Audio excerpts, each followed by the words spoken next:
नमस्कार, मी श्वेता. तुम्ही पाहताय न्यूज 18 लोकमत. सकाळचे 9 वाजतायत. बुलेटिन मध्ये तुमचं स्वागत. आणि सुरुवातीला हिवाळी अधिवेशनासंदर्भातली बातमी आहे. आजचा तिसरा दिवस आहे.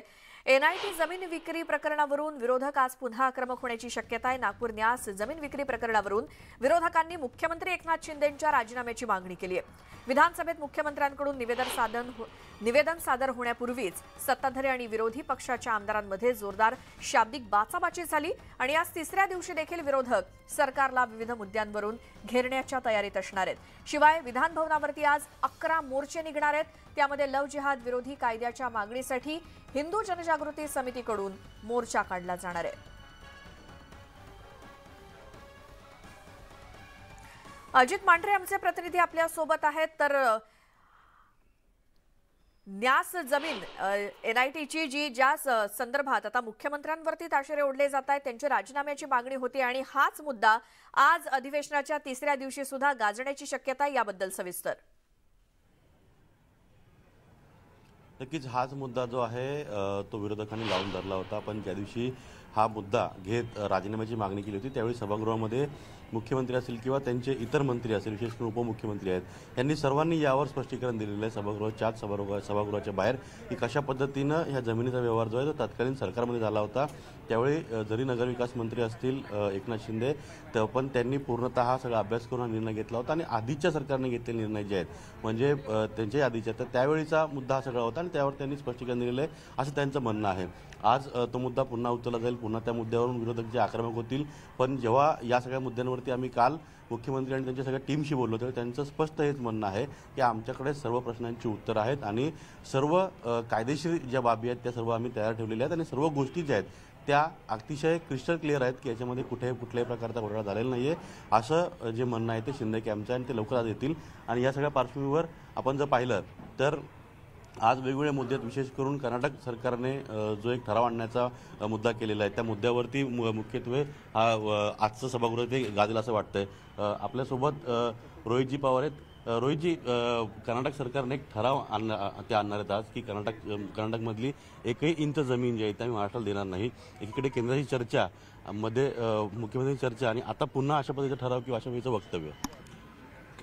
याच्यातून एकच गोष्ट त्या ठिकाणी दिसते की कर्नाटकाचे जे मुख्यमंत्री आहेत त्यांना कदाचित माहिती झालं असावं की त्यांना येत्या विधानसभेमध्ये तिकीट मिळणार नाही.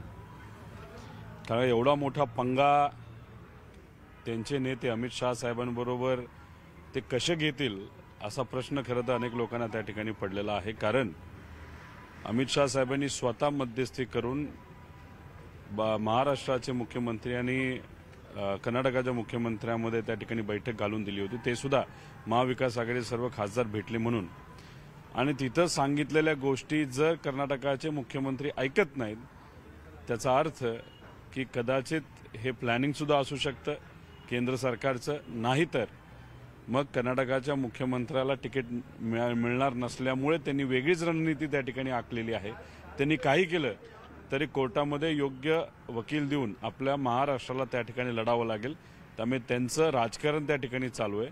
आपल्याला राजकारण न करता तिथल्या मराठी माणसांचा विचार करावा लागेल असं माझं व्यक्तिगत मत. वारंवार भूमिका बदलणं, कधी तिथल्या सगळं समिट झाल्यानंतर आपल्या मुख्यमंत्र्यांना फोन करणं आणि पुन्हा अशा पद्धतीने ठराव आणणं, एक कुठेतरी या सगळ्या गोष्टी जाणीवपूर्वक केल्या तुम्ही म्हणताय. पण काय नेमकं कारण असू शकतं? मग तिकीटचं आहे, निवडणुका आहेत, पण ह्याच्या व्यतिरिक्त आणखीन काय कारण? कारण का सगळेच मध्यस्थी करतात पण तरी कर्नाटक जे आहे ते अशा असतं की जेव्हा विकासाचे मुद्दे नसतात तेव्हा भावनिक राजकारण हे केलं जातं आणि त्या ठिकाणी आता भावनिक राजकारण सुरू झालेलं आहे. म्हणजे एक उदाहरण तुम्ही बघितलं तर एक सरकारी गाडीचा ॲक्सिडेंट झाला. मग कन्नडा ड्रायव्हर त्या ठिकाणी असल्यामुळे त्याला आता खोटं कसं काय करायचं, खोटं कसं सांगायचं म्हणून त्यांनी सांगितलं की मराठी माणसांनी त्याच्यावर हल्ला केला. म्हणजे मराठी माणसांचं नाव अशा पद्धतीने बदनाम त्या ठिकाणी केलं जातं. त्यामुळे त्यात फक्त राजकारण एवढंच या ठिकाणी सांगतो.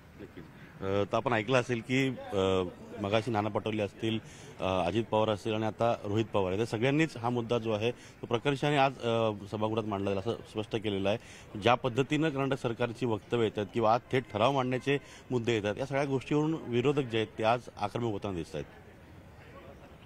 साठी आणि सभागृहातलं कामकाज ज्यावेळेला सुरू होईल त्यावेळी या संपूर्ण घडामोडींकडे तुम्ही देखील असंच लक्ष ठेवून राहा आणि अपडेट पोहोचवत राहा. आता सीमा प्रश्नावरून महाराष्ट्र आणि कर्नाटक यांच्यामध्ये पुन्हा एकदा वाद पेटण्याची शक्यता आहे आणि महाराष्ट्राला 1 इंचभर सुद्धा जमीन देणार नाही या भूमिकेचा कर्नाटक विधिमंडळानं मंगळवारी पुनरुच्चार केला. याबाबत विधिमंडळामध्ये ठराव मांडण्यात येणार असल्याचं कर्नाटकचे मुख्यमंत्री बसवराज बोम्मई यांनी सांगितलं. सीमा प्रश्नाबाबत कर्नाटक विधानसभेमध्ये मंगळवारी चर्चा झाली आणि या चर्चेला उत्तर देताना मुख्यमंत्री बोम्मई यांनी सीमा प्रश्नाबाबत दोन्ही सभागृहात ठराव मंजूर करून घेण्यात येणार असल्याचं सांगितलं. सीमा प्रश्न संपलेला आहे, महाराष्ट्राला 1 इंचभरही जमीन देणार नाही अशा आशयाचे ठराव विधिमंडळाच्या दोन्ही सभागृहात याआधी देखील मंजूर करण्यात आलेत आणि याच भूमिकेचा पुनरुच्चार करणारा ठराव पुन्हा मांडण्यात येईल असं बोम्मई म्हणाले. मुख्यमंत्र्यांच्या या भूमिकेला विरोधी पक्षनेते काँग्रेसचे नेते सिद्धरामय्या यांनी देखील पाठिंबा दिला. तर गृहमंत्री अमित शहा यांच्यासोबत झालेली बैठक ही सीमाप्रश्नी नव्हती तर कायदा आणि सुव्यवस्थेबाबत असल्याचं त्यांनी विधानसभेत सांगितलं. त्यामुळे महाराष्ट्राला इंचभरही जमीन देणार नाही असं मुख्यमंत्री बोम्मई हे विधिमंडळामध्ये ठराव मांडणार आहेत.